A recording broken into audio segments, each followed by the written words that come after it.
All right, so today is day 26 of the 1 year chronological Bible plan, and we're going to be doing day 26, and we're going to be continuing on in Job today. Job 26. Job. Then Job replied, Have you helped the powerless? How have you helped the powerless? How you have saved the arm that is feeble? What advice you have offered to one without wisdom, and what great insight you have displayed? Who has helped you utter these words, and whose spirit spoke from your mouth?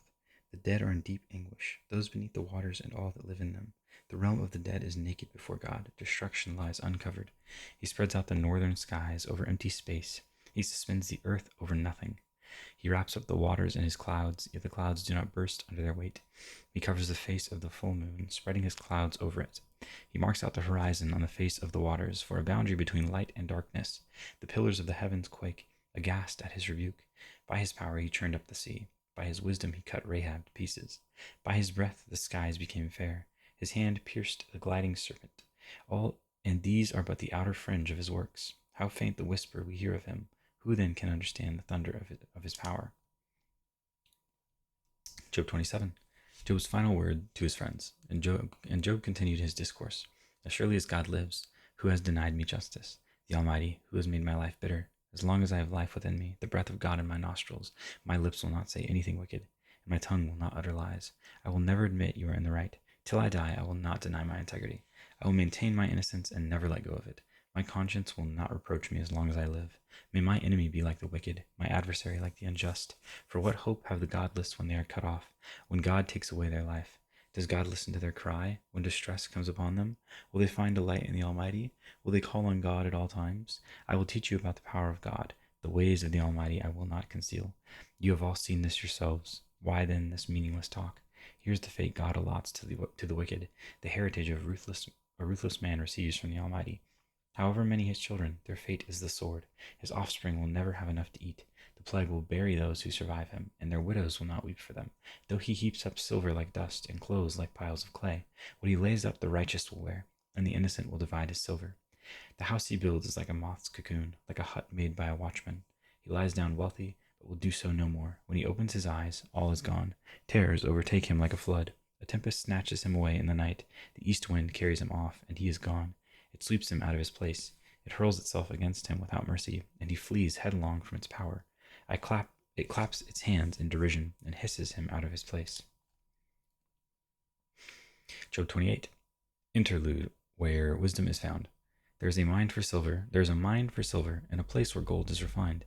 Iron is taken from the earth, and copper is smelted from ore. Mortals put an end to the darkness. They search out the farthest recesses for ore in the blackest darkness. Far from human dwellings they cut a shaft, in places untouched by human feet. Far from other people they dangle and sway. The earth from which food comes is transformed below as by fire.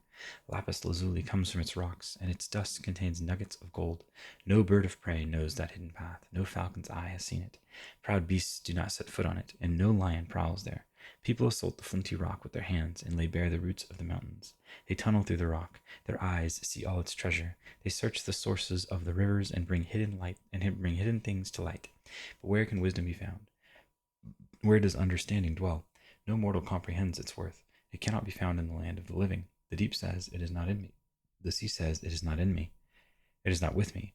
It cannot be bought with the finest gold, nor can its price be weighed out in silver. It cannot be bought with the gold of Ophir, with precious onyx or lapis lazuli. Neither gold nor crystal can compare with it, nor can it be had for jewels of gold. Coral and jasper are not worthy of mention. The price of wisdom is beyond rubies. The topaz of Cush cannot compare with it. It cannot be bought with pure gold. Where then does wisdom come from? Where does understanding dwell? It is hidden from the eyes of every living thing, concealed even from the birds in the sky. Destruction and death say, only a rumor of it has reached our ears. God understands the way to it, and he alone knows where it dwells, for he views the ends of the earth and sees everything under the heavens. When he established the force of the wind and measured out the waters, when he made a decree for the rain and a path for the thunderstorm, then he looked at wisdom and appraised it. He confirmed it and tested it. And he said to the human race, the fear of the Lord, that is wisdom, and to shun evil is understanding. Job 29. Job's final defense. Job continued his discourse. How long for the months gone by, for the days when God watched over me, when his lamp shone in my head, and by his light I walked through darkness.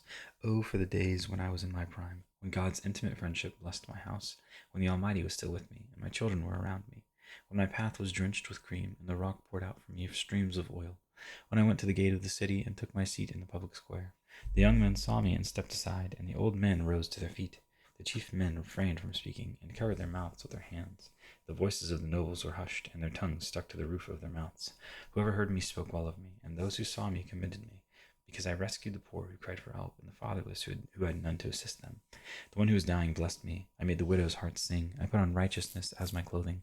Justice was my robe and my turban. I was eyes to the blind and feet to the lame. I was a father to the needy. I took up the case of the stranger. I broke the fangs of the wicked and snatched the victims from their teeth. I thought, I will die in my own house. My days as numerous as the grains of sand. My roots will reach to the water, and the dew will lie all night on my branches. My glory will not fade. The bow will be ever new in my hand.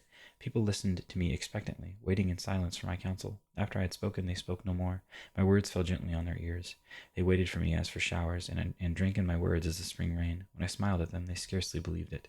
The light of my face was precious to them. I chose the way for them and sat as their chief.